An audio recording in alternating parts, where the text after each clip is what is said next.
رب العالمين والصلاة والسلام على رسوله الكريم وعلى آله وأصحابه ومن استنى بسنته إلى يوم الدين. All praise is due to Allah, and may Allah's peace and blessings be on the last Prophet Muhammad sallallahu alayhi wasallam, and on all those who follow the path of righteousness until the last day. This session will be looking at general da'wah issues, questions which may be asked by people from a variety of backgrounds. It's not specific to atheists or Christians or Hindus or Buddhists or anybody. It's just questions that people commonly ask Muslims, issues which end up in the newspapers and are found in magazines, on the television, etc., etc. People use them to distort the image of Islam. Now, a good portion of these issues are women-related, because this is the major area in which non-Muslims attack us. Why do we oppress our women in one way or another? So, most of the issues we'll be looking at, I would say about a third of them, if not a half, are women-related issues. And, of course, in dealing with these issues, in general, there are some general principles that it's good to focus on, that in many cases, it has to do with people's backgrounds, that they are coming from another experience, another life experience, and so when they look at our teachings and our way of life, it appears strange to them, right?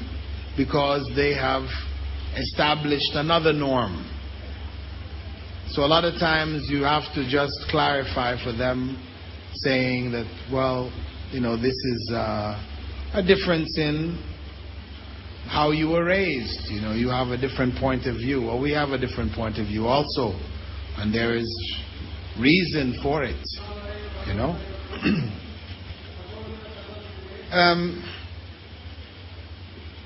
And of course, I would say that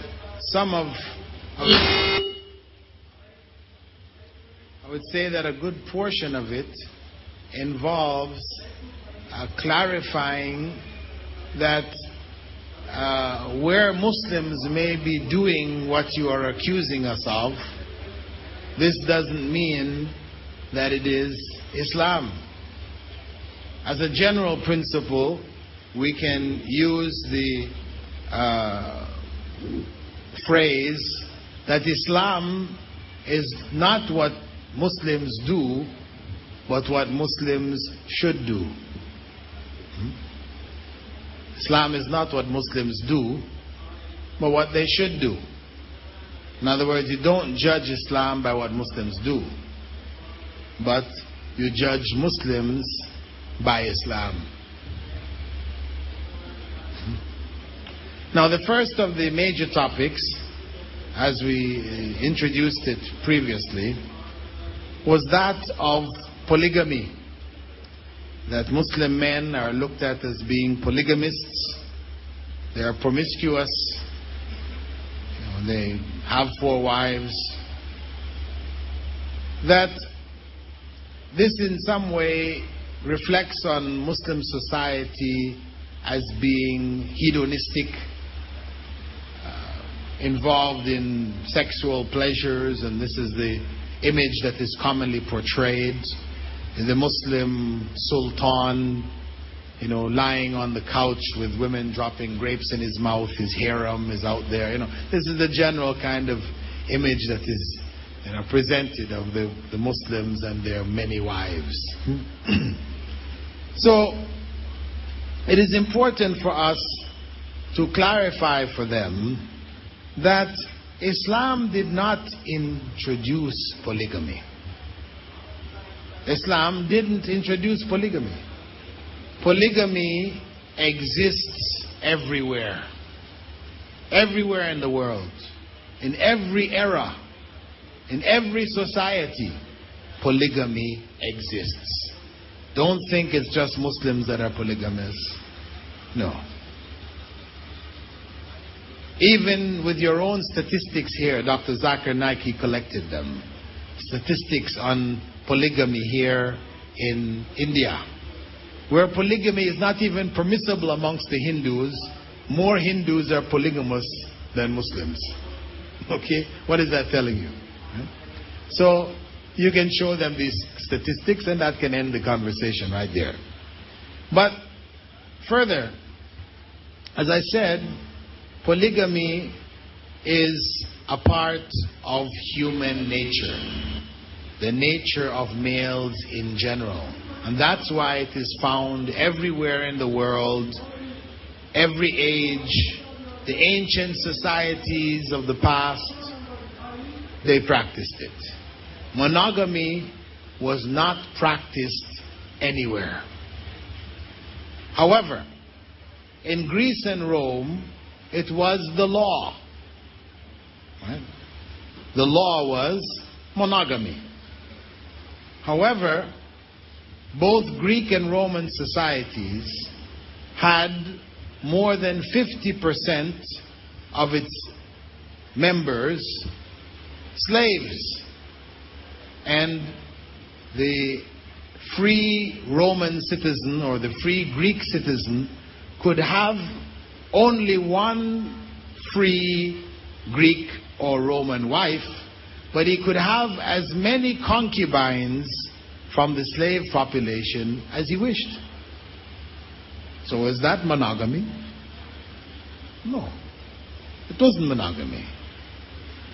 And the West, which follows Greek and Roman tradition, because that's what when they identify their roots of Western civilization is Greco-Roman, they call it. They also have this law of monogamy. However, the majority practice polygamy.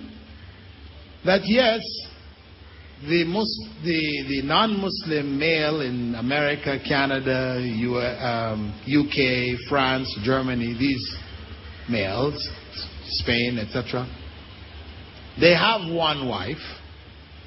However, the majority of married males are known to practice polygamy through girlfriends, mistresses, going to prostitutes, and all these other things. So they're having all of these other relationships while saying that they're monogamous. But they're not. And even those that are not married, they will have multiple partners. The majority of males have multiple female partners. So they're practicing polygamy. Just they're not married, so it's not legalized, or they're girlfriends that are not legally recognized, and so on and so forth. So there is no true monogamy going on.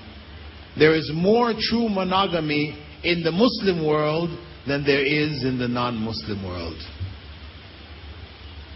That is reality.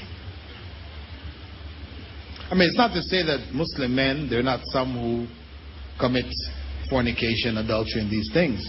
But the rate of it is far greater in Western influenced civilizations than amongst the Muslim civilization. And if we look at the monogamy and polygamy contention, one would have to say that logically, where a society says, if you have one wife and many mistresses, that is legally sanctioned. Okay, it's good. But if you marry one of those mistresses, treat her honorably like your first wife, that is a crime called bigamy, for which you can be arrested, jailed for the crime of bigamy. That is illogical. That is illogical. It makes more sense that polygamy, which guarantees the rights of the women and the children, be legalized, then monogamy in law and polygamy in practice, where the children of such relationships are referred to as bastards. They don't have legal rights that they would have had were their mother's relationship legalized. That's logic. Furthermore, when Muslims say that polygamy protects the rights of women and children, people in the West would say, no way. No, it's oppressing women. How can you say it protects the rights of women and children? Well, look at it this way. If it is men who make the laws, and truly it is, the rulers of these countries of Western civilization, they're men. They make the laws. They make what is legal and what is illegal. Since they are polygamous by nature, we ask ourselves, why don't they legalize polygamy?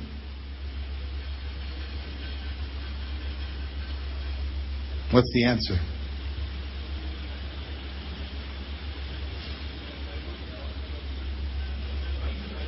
Huh? Why not? They don't want the responsibility. It's responsibility. They want the fun, right? As they see it, it's fun having more than one relationship, but they don't want the responsibility of it. Because were it legalized, then it means they would have to look after their mistresses as they look after their wives. They have to provide homes for them, and clothing, and food, and all of these other things. The children they're responsible for, and their education, and lots of responsibility here. So that's not in their favor. They prefer to keep it monogamy. We respect our women. Remember, this was Jimmy Swaggart, right? And the debate between Jimmy Swaggart and Ahmed Deedat, the big debate. Jimmy Swaggart says to Ahmed Deedat, you Muslims, you have 4 wives. You don't have to be particular about who you marry. You have a second chance, a third chance, fourth chance. But us Christians, we only have one chance. So we have to choose the right one first time. After the debate, some months later, he was photographed coming from a brothel with a prostitute on his arm. Big news. Splattered all over because he was a big televangelist. Here he was, a man of God, preaching, abstinence and chastity and all this kind of thing. And he just tried to put down Ahmed Deedat because of polygamy. And there he was coming from a house of prostitution. Big shame. Big embarrassment. He apologized to his followers and made all kinds of excuses, and he would not do it again. It was a weakness, temporary, and all this kind of things. A few months later, he was again photographed. Yeah. So that finished him. That was the end of Jimmy Swaggart. But he was the man who was talking about monogamy, and that was the reality of the man, The other point that is sometimes raised, and this comes from the female side, that since Muslim men can have 4 wives, why can't Muslim women have 4 husbands? Equality, right? Well, the point is that when Allah instituted polygamy, He made it a part of human society. He did it knowing the nature of human society, that there would be surplus females in that society. And truly that's what we find. Wherever you go in the world, there are more females than males. In the major societies. And in the notes you will find numbers for Russia, UK, US, Brazil, all of these have more females than males for a variety of reasons. Among the reasons that women live longer than men. That is by the destiny of God. Wars, armies of men killing other men. Homicide, people killing each other in society, mostly men killing men. Of course, you have a few women killing men, but mostly it's men killing men. And you also find, even in the birth of children at birth, you find that in general statistics that women fear female babies fare better at birth than males. So there are all of these biological, sociological factors which tend to lead to a greater number of females in this society than males. And it's only in societies where that balance has been artificially upset, like India, where having a female is a calamity, right? Because of the dowry practices in marriage, having to pay for these girls to get them married off. It is a liability. A girl is a liability. So it has become a common practice where midwives are paid so much to deliver the child and so much extra to kill the child if it is a female. I mean, this is something admitted by midwives across the country. Also in China, the balance has been upset there. Because according to law in China, you're only allowed to have one child. So naturally the family prefers to have a male who can help in the business or the whatever than a female. So female infanticide is on a massive scale there in China, as it is similar to what it is here in India. But as a norm, where societies are functioning according to the norm, then there will be a surplus of females. So, if a woman then had 4 husbands, would she be helping the problem or increasing the problem? Obviously, she would be increasing the problem. So her having 4 husbands is not a solution. It is a problem. And also, the norm for a child is to want to know who his father is. And for the mother to tell the child, he's one of these 4 guys, I'm not quite sure who he is. This is not something satisfying. Yes, they have DNA testing, but in how many places in the world? The mass of people don't have this. So the norm is for children wanting to know their parents. That is known if a man has 4 wives, and unknown in many cases, or in most cases, if a woman has 4 husbands. Furthermore, if we consider history, human history, where a woman has more than one husband, and this is called polyandry. That's the correct name for it, polyandry. This is rare. You can hardly find a place on the face of the earth where it exists. And throughout history, it's rare, absolutely rare. Human society has naturally avoided that situation because it is an abnormal and a rare situation. The only current place that I know of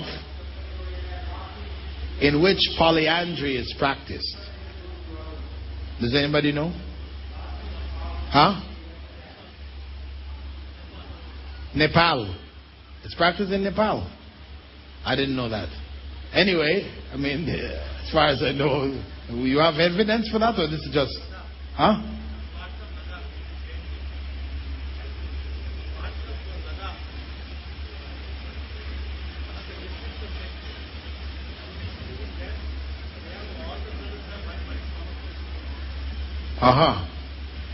What state is this? In Kashmir. Okay, yeah. They also, I know, in northern Pakistan, in the province known as Kafiristan. In Kafiristan, you have a tribe there that worships a female idol.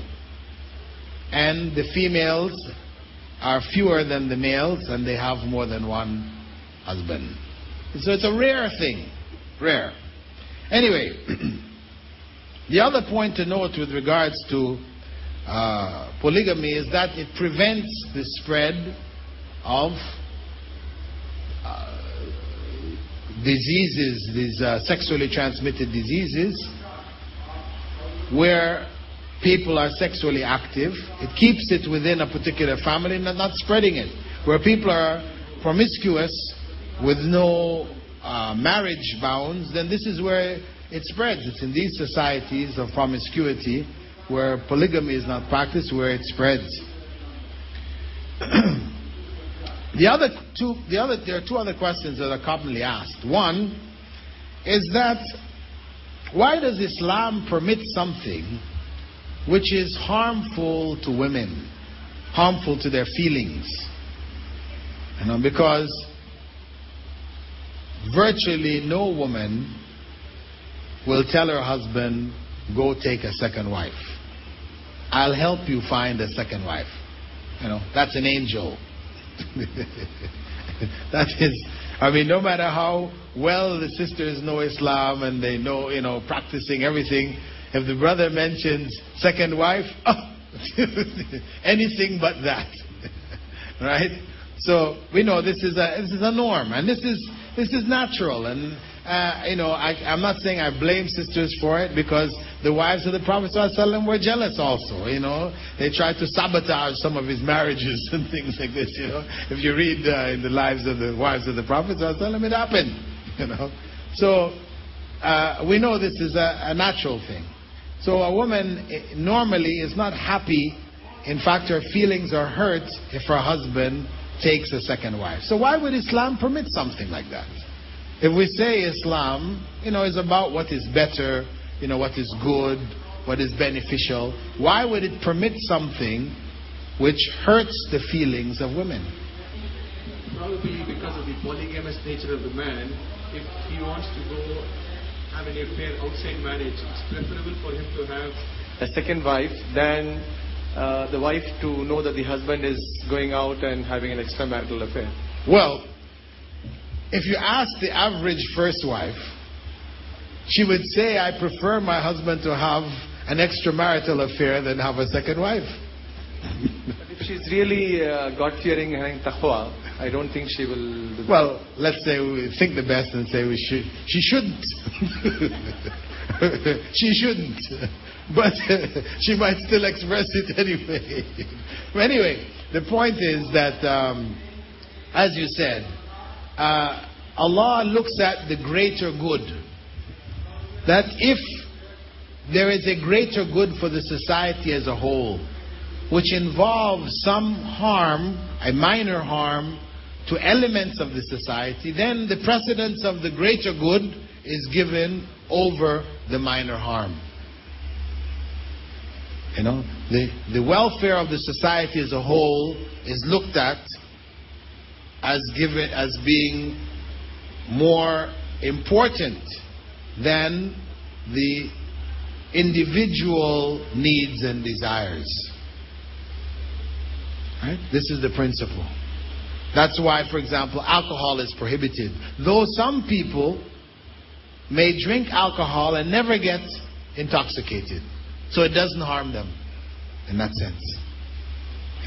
So some people will argue that. Why prohibit it? I control myself. I control my drink. I'm not, destroyed by alcohol. So why does... Well, it's prohibited because the mass of people would suffer if it were made permissible. That is the reality. It's only a very small minority that would not go to excesses in drink. The other point that is sometimes raised is that polygamy, okay, people say, well, we can understand polygamy if the man's wife is infertile, she's crippled, had some accident or something. There's something which makes her non-functional as a wife. Some aspect of being a wife is not fulfilled. So the man is forced. Better that than to just divorce her. So they say, okay, as long as these principles are fulfilled, yes. Of course, Islamic law doesn't say that. That's just people, right? Saying, well, we can understand it in these cases. But now for a man to marry a second wife because he desires a second wife. This is lust, they say. And a marriage out of lust, this is not a good thing. So, what is the response to that? The response is that if a man marries his first wife out of lust, is that okay? Is there not lust involved when he marries his first wife? I say yes, of course. It's okay, because it's his first wife. Well, why is it okay if it's his first wife, but it's not okay if it's his second wife? Because in Islam, we don't have marriage to the first wife, which is one kind of marriage, and then marriage to a second wife and third wife, which is another kind of marriage. We just have one thing, marriage. It's just marriage. So what is acceptable for a first wife should also be acceptable for a second wife. Only Islam has conditions that the man must maintain or be able to maintain the second wife. To do so, he should have the means, the economic means, the psychological means, the emotional means to be able to deal with it. If he doesn't, if he knows himself to be weak, etc., then it's not permissible for him. So there is a criterion here. So, in general, we point out to non-Muslims when they raise the issue of polygamy that Muslims didn't invent it. And in fact, if you go around the Muslim world, only about 10 to 15% maximum practice polygamy. Only about 10 to 15%. Even in the countries that you think, well, they've got a lot of money, Saudi Arabia, Kuwait, these countries, you would think everybody must have second wives there. No. It's rare. 10 to 15%. Because having a second wife, though people look at it, men in particular, look at it as something, utopian. Oh, how wonderful it would be to have a second wife. They don't realize that when you marry a first wife, now, things are not always rosy, right? You have problems that you have to deal with, So when you marry a second wife, you double that. They're thinking of the double rosy part, but they're not thinking about the double problem part, right? You see? So, those who realize what is involved, etc., think twice, 3 times before getting involved in such relationships. So, basically our defense is that Islam did not invent polygamy. We go on the offense by saying even you who claim to be monogamous are not monogamous. And we add to it that this is the nature of human beings. God has made us that way for a variety of different reasons. You can explain some of them, etc. And it is much more healthy for the society to legalize it than to criminalize it and thereby promote promiscuity in the community. The second point is about arranged marriages and the fact that women... can we save it till the end of the women's issues? Then we'll answer the questions. Okay, just make a note of it, please. Second point is that of arranged marriages, where the impression given to non-Muslims is that Muslim women are forced into marriages. They don't have any choice as to who they marry. And also that the woman, her father has to decide. She can't decide who she wants to marry. Without his permission, she can't get married to who she wants to marry, Some of it is true, yes. Without the father's permission, she should not marry the person who she desires to marry. If his refusal is legitimate, if his refusal is for legitimate reasons, that person is not practicing Islam, he is unable to look after a family, to fulfill the basic needs of marriage, whatever. If he finds problems which are true from a marital perspective, then it is his right to say no as advice and guidance for his daughter that she shouldn't do so. But if it is for un-Islamic reasons, because he doesn't like that person, they're from another tribe or another country, or they're not from our family, we are Sayyids and whatever, these kind of stories people have made up, right? These kind of reasons, of course, then the girl has the right to take her case to the Islamic court, and the court, in finding that the reasons for the father's objection are un-Islamic, has the right to take away his guardianship and act as her guardian and marry her, have her married. Right?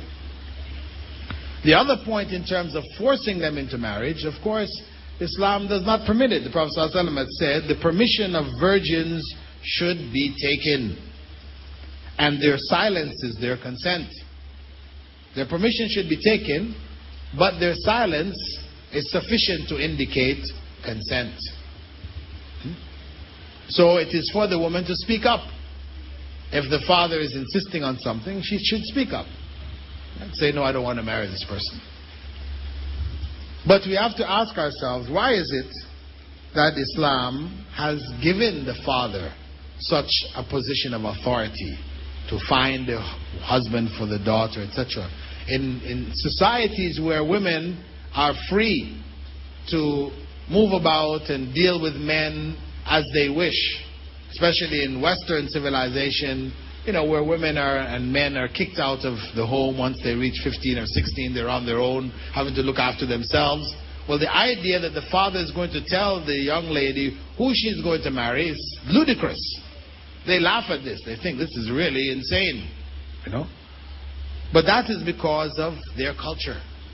From the Islamic perspective, the female is looked after by a male, either a father, her brother, her uncle, her grandfather, her son. There's always a male who is responsible for her. That is the norm in Muslim society. And she is not encouraged, in fact she's discouraged from mixing freely with males. So she's raised in a chaste environment where she's not likely to develop relationships which could lead to fornication, etc., with males. So naturally, when the time for marriage comes, she needs help in finding a suitable husband. And that's the purpose and the role of the parents here, in helping her, not forcing her. Though, we have to admit that in some places, some occasions, Muslim families have done this. They've forced their daughters, either physically or emotionally. If you don't marry this person who we have chosen for you, then we will have nothing to do with you. You are dead to us. Variety of different, psychological oppression which can force women into marriages that they don't want. And we know in the West, especially in England, where there have been a number of cases. Here it's not so apparent, but in England, where Indian Muslims, Pakistani Muslims migrated there a generation ago as workers in the textile industry, etc. That first generation that went there felt that it was their duty to bring their other relatives over. You made it to England. England is known as the land of milk and honey, where if you don't work, they give you money. Who ever heard of that? Right? A land where you don't have to work and they will give you money, the dole, to keep you going. So it is like a paradise on earth. So many Muslims in ignorance went running there, for a piece of that pie. So, of course, once you got there, you got citizenship, then it was your responsibility to bring your brother's family, your sister's family. So what was the best way? Marry your daughter to them. So that first generation that went and took daughters who were born here and raised here, they told them, listen, now it's time to marry your cousin. The daughters said, okay, no problem. We had three more subjects remaining, which we will cover now. The first being the last of the women issues. That is that two women are equal to one man with regards to giving witness. This is often raised, as an issue. We should point out, yes, that in the Quran, in Surah Al-Baqarah, it does state there, get two of your men as witnesses, but if two men are not available, then get a man and two women agreeable to you as witnesses, so that if one of them makes a mistake, the other can remind her. Allah has explained why He has prescribed two female witnesses to replace one male, so that if one of them makes a mistake, the other can remind her.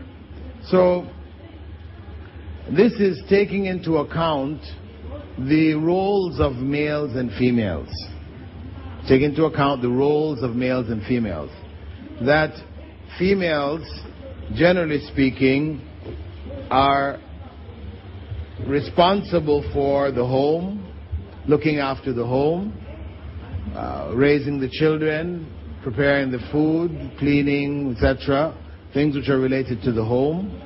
And the males are responsible for working outside the home.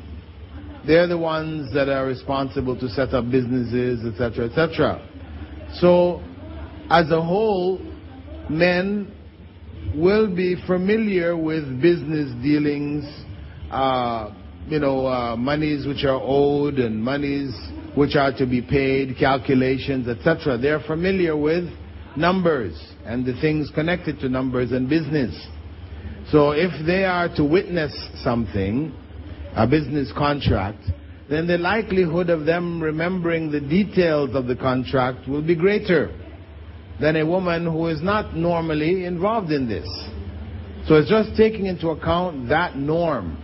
Now, in a world today, especially in the Western world, where women have now entered the work place, where they have become business women like businessmen and are involved in the similar things that men are involved in, this is, under that circumstance, then it might appear strange, or one may say, well, why isn't the woman just as capable to deal with numbers and things as the men? But we have to remember that that is an abnormal circumstance. That is not a norm. That is not the state of the world. That is the state of an element, a portion of the world. And that state came about because of historical reasons, because of World War I and World War II. In World War I and World War II, because huge numbers of men were sent to fight in Europe, women were required to go in to keep the factories running. This was an abnormal circumstance. Women were forced into that role. After World War I, most of them went back to their homes, but some stayed in the workplace. When World War II came, more went out into the workplace again. And after World War II, they were encouraged to stay in the workplace by the industrialists, because they were then used to lower the wages for the men. You see, this was now an economic ploy, right? On one hand, they were thinking, well, we're able now to earn some money and to do some things for ourselves and make our own decisions. So this idea was encouraged amongst them. And at the same time, the industrialists, they were thinking in terms of the workforce. Unemployment is important for maintaining wages at a level which the industrialists can make their maximum profits. So if you only have a male workforce and enough jobs for the males, they, through their unions, can demand any wage. But now when you bring the women in, so you've doubled up your workforce. So if the men don't want to work, well, we can have the women working. So the man, you don't work, you're out of a job. Unemployment. And if you're faced with unemployment, you're more willing to make a deal and say, okay, I will take less. You see? So that was an economic move. This is not the norm. This is what took place, what evolved. So the situation of the Western woman who is out there in the workforce like men, this is an abnormality. And this is even in America, for example. It's not all the way across America. It's in the big cities, certain centers. If you go into the countryside, which is much of America, the women are in the homes and the men are out working. So this situation, as we said, is an abnormal situation. It is not the norm.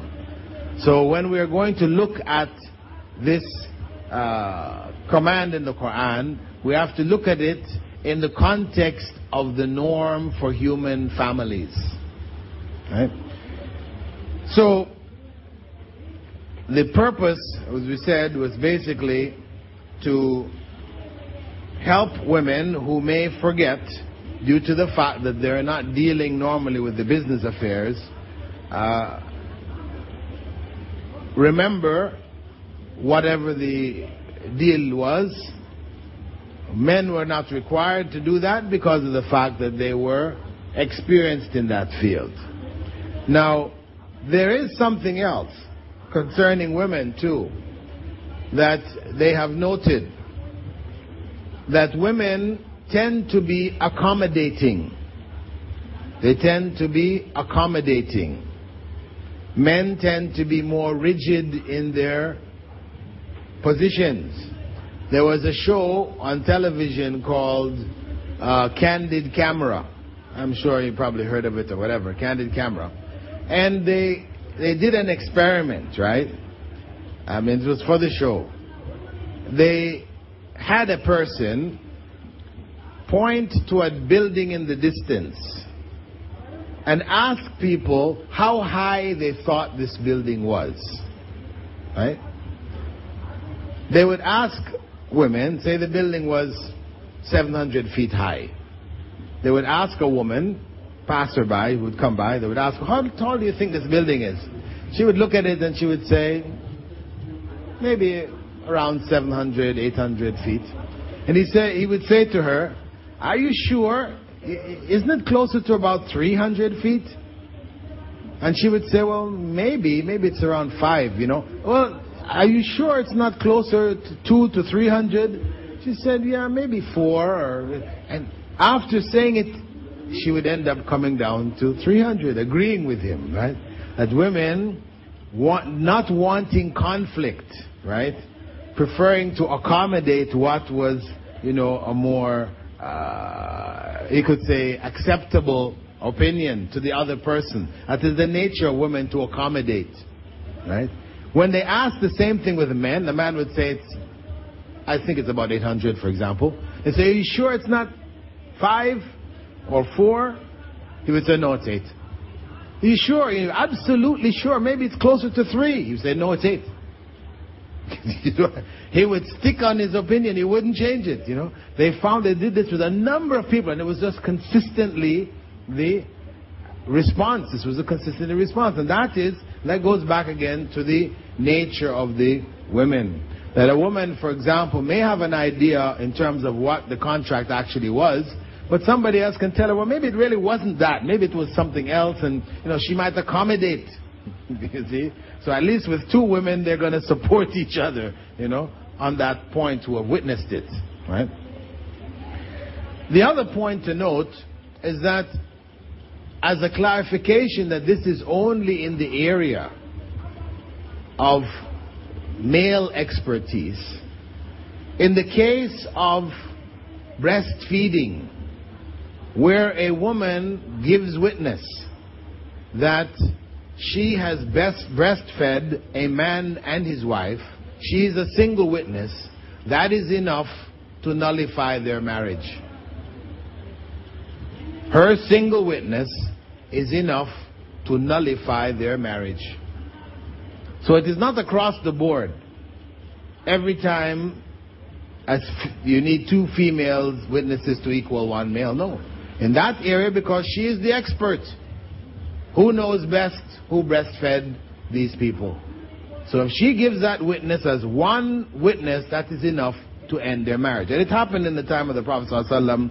One of the companions had asked the Prophet ﷺ what should he do, because this woman had come and said that she had breastfed both he and his wife. And the Prophet ﷺ's response was, Kayfa wa qad qeel. How can you ask when it has already been stated? Her witness was sufficient. The other topic which is commonly raised in the West, of course, here it comes in a different format. The format here is, why do Muslims take the lives of animals? In the West is, why are Muslims so bloodthirsty that they like to cut the necks of animals? Because of course they're eating animals too. So the issue is not about eating animals, but how you kill those animals. You know, they see Muslims every time Eid al-Adha comes along, you know, gathering up all these sheep and goats and, you know, cutting their necks with these knives. They say, you know, what is this? Blood all over the place, you know. Like Muslims are like bloodthirsty kind of individuals, you know. This fits in with the image of the terrorists, you know, and of course those guys in Iraq are only feeding the same beliefs. They're cutting people's heads off and, you know, all these kinds of things.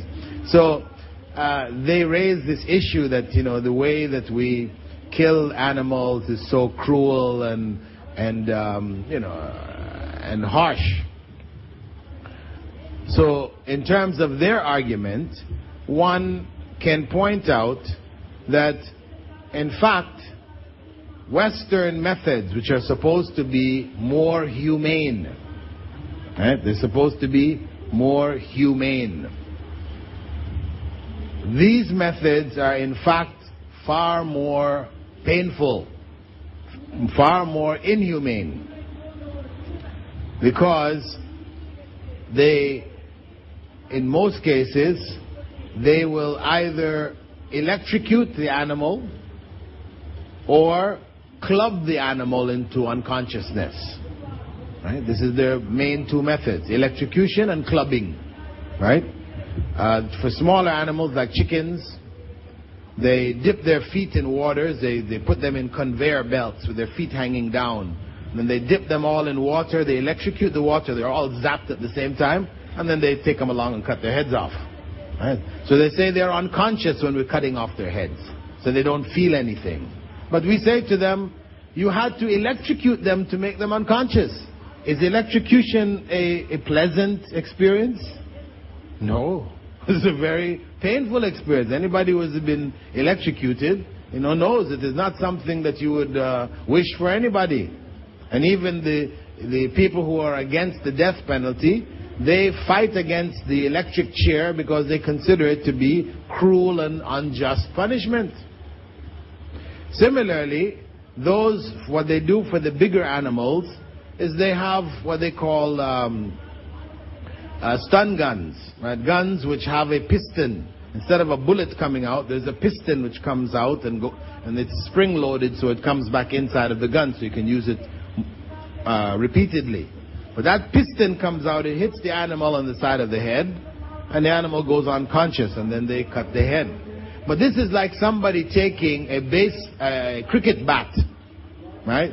You know, a cricket bat. It's good and heavy, good and strong. And somebody whacks you over the head with it, you go unconscious, okay, then they cut your neck. Well, is that really painless? No. Being hit in the head by a cricket bat is something very painful. Hard enough for you to become unconscious. So we say it is not a painless process at all. In fact, you inflict much more pain on the animals than we do. When we cut the animal's neck, it's cut with a sharp knife, so they can't even feel it. and the spinal cord is not cut. We only cut the jugular vein and the esophagus. So the animal doesn't even realize that it's been cut. It bleeds naturally. Blood stops going to the brain, so it goes into a state of unconscious naturally, and it dies, calmly. The body may jerk, but that's the natural reaction of the body. It has nothing to do with pain. And there have been tests done by doctors in Germany where they have placed electrodes, on the chest, etc. area or heart area of animals and killed them according to the Islamic method, cutting the neck. And they've demonstrated that there is no change, no big change in the heart rate of the animal when it is killed like that. Where, of course, when it is done through electrocution, there's a huge jump indicating pain. Now, for your circumstances here, where others, people who are vegetarians, etc., may argue that taking the life of an animal, period, this is not good. This is inhumanity, man's inhumanity to these other creatures. Well, we say that God has submitted the creatures to us. The animal kingdom as well as the vegetable kingdom. If we were not meant to eat animal meat, then God would not have given us teeth to eat them with. We would only have had the grinding teeth at the back. Like vegetarian animals, they only have the grinding type teeth. They don't have incisors, which is for cutting meat. So we would have been created that way. The very fact that we were created capable not only to eat the meat but to digest it. Because again, vegetarians don't have the enzymes to digest animal matter. Right? And carnivores don't have the enzymes to digest vegetable matter. But we have enzymes for both. So why did God create us with these if it is not to be used? Question. Furthermore, we can point out to them that the animal kingdom, okay, you want to spare the animal kingdom. What about the vegetable kingdom? Is it not also life? Because they're saying we're taking a life. When you kill the animal, you take a life. We say, when you cut down a tree, are you not taking a life? Isn't it not living? Yes, it's living. So, following your line of reasoning, if we don't want to take any lives, then it means we will have to die. You can't live. Because you must cut down trees and take some lives for you to live. It's just that you have considered vegetable life okay to take, but animal life is not okay to take. That's what it comes down to, And it is due to a philosophy that you hold that through reincarnation, maybe eating that goat or that sheep, you might be eating grandpa. Right? That might be granddad that you're eating there. Right? Because that has to do with your belief. But if we were to look at things logically and reasonably, then logic and reason points to taking animal life no different really from taking plant life. And we have been created with a means to consume these vegetable as well as animal products, enzymes as well as the teeth. So God did not do that without reason and purpose. So we reject that argument. The other point, which is commonly raised, is that Islam was spread by the sword. Islam was spread by the sword. And this has been used to justify the tearing down of Muslims' mosques and attempts to reconvert Muslims to other religions. Yes, it is true that probably the largest or a large quantity of Muslims, a large number of Muslims, did convert from other religions. In India here, as well as India, Pakistan, as well as in the Middle East. Most of those who became Muslims in Palestine, Jordan, Syria, Lebanon, Turkey, these were all Christian areas. Egypt also, North Africa, Algeria, Libya, Tunisia, these were all Christian areas, part of the Roman Empire. So they did convert. But the point is that history has not shown that they were forced to convert. History does not support that claim. The reality is that people became Muslims, chose to become Muslims over a period of time. Muslims ruled Spain for 700 years. If they were forcing people to convert, there would not have remained a single Christian in Spain by the 15th century when Ferdinand and Isabella came back and took over. But factually speaking, there were many. In fact, the majority of the population remained Christian. They didn't force them to become Muslims.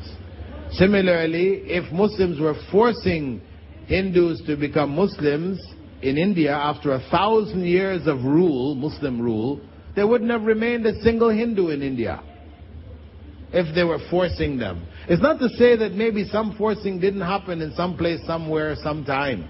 You know, individual incidents may have happened. Yes, we can't deny. But as a norm, that's what we're looking at. Was that the norm? That's not true at all. We find, for example, that Islam spread in Indonesia without any military intervention. There was no war, no battles, no soldiers involved. Islam spread throughout Indonesia, which became the largest Muslim country on the face of the earth, without any military confrontation at all. Much of West Africa, when we look at Ghana, Nigeria, these countries which are majority Muslim countries now, Niger and Senegal, all this, these were not, they didn't become Muslims through wars, they came through trade. Through trade. And this is the same thing which happened in Indonesia. Most of it was through trade. That people in those areas, Muslim or people from Arabia, had been trading with them for centuries. It is not that Islam came and all of a sudden people spread out from Arabia and went to Indonesia and started converting people. No. Trade had been going on between Yemen, Hadramaut, and Indonesia, Malaysia for generations. All the way even with China for generations.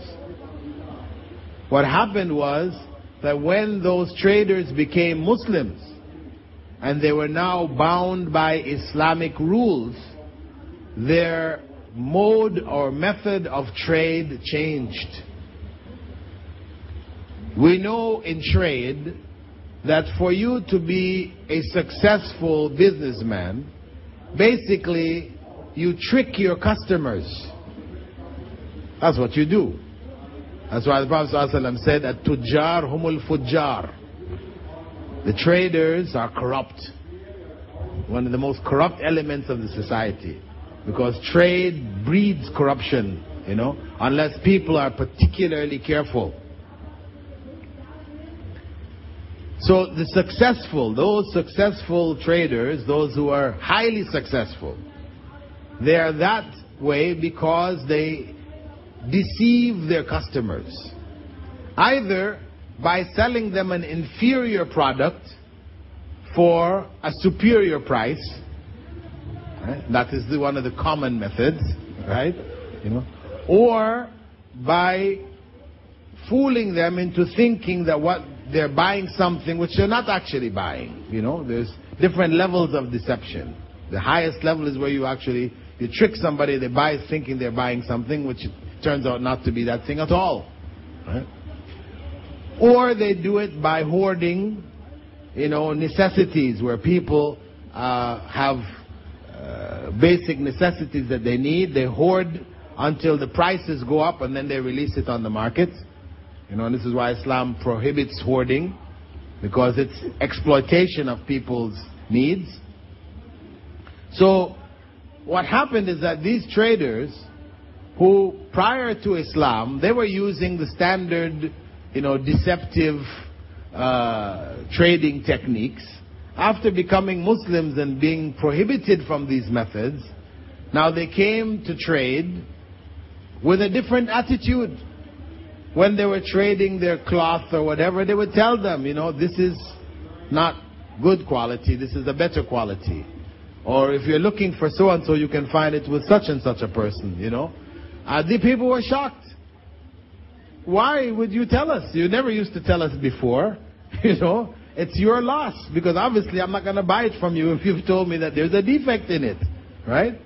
So, technically speaking, it exposed them to loss. It means that their profits would be less. It doesn't mean they would not still be able to make profits, but their profits would be less. They would be more moderate, right? So, those people, after seeing Muslims consistently doing this, traders, they will ask them, well, why? What would make you want to do this? And then they explain to them that this is our religion. And of course, then they wanted to know, well, what kind of religion is this? And as they learned about the religion, then they converted to the religion. And this is what had that impact on the people. Because nobody else was doing that. Nobody else traded in that way. So, and that's where the same thing for Muslims today, unfortunately, we have joined in the rest of the world in their deceptive practices. You see, if Muslims were to manufacture a car, for example, you look at, say, how car manufacturers function. What do? They build parts in the car which they know will break down. They test the parts, right? They test parts. They have machines which will test the part. If it is the part which is going up and down, they have a machine which will take it up and down, up and down, up and down. And they'll know how many times it goes up and down, for how long it will go up and down before it falls apart. So they give you a warranty for the car, which lasts up until that part falls apart. Then after that, you're not covered by the warranty. You now have to go and buy the spare part from yourself. And what do? They charge you more for the spare part than when you buy the car. See, if you were to take a given car apart, take it all into pieces, and sell the individual pieces, that would add up to 5 to 10 times the value of the car itself. This is how they operate. They get you with the spare parts. They put in parts which, if they wanted to, they could put that part which lasts 10 years. But they will deliberately make one out of plastic instead of out of metal, right? So it will break down after 3 years. They deliberately do it. So this is deception. This is deception. They're entrapment. So if you were a Muslim car maker, true Muslim car maker, you would not join in them with this. You would make a car which will last as long as possible based on putting in the best parts. And of course, people who are, you could say, accustomed to changing models every 2 or 3 years, buying new cars, they're not going to be attracted with your car because it's not going to change, right? You're not going to be trying to change it up, because this is part of the deception, isn't it? Changing models. So, you would make a good, solid car which will do the job, which doesn't need to be replaced for 20 years, 25 years. You will not be able to make the profits of those who are building cars with what they call built-in obsolescence, which will break down every 3 years, so you have to buy a new car, So you will not be able to compete with them.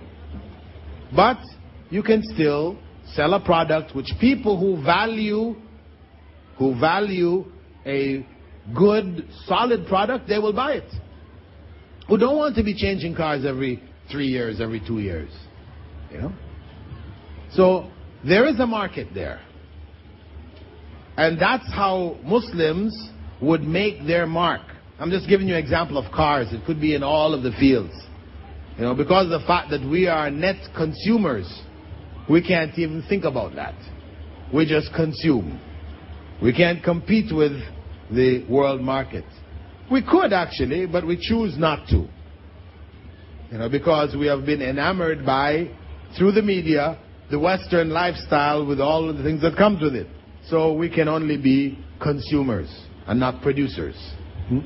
But if we were to wake up and change our approach, then that would become in and of itself a powerful means of dawah. Because people would respect that. There are people who would respect that. Look at, this is very honest. They're giving you a product which is reliable. You can trust it. These people are true to their word. And that's what Muslims were known for. Today, unfortunately, in many of the countries that I've visited where there are Muslim minorities, etc., they're known as crooks. Muslims are known as crooks. They're involved in all kinds of shady deals,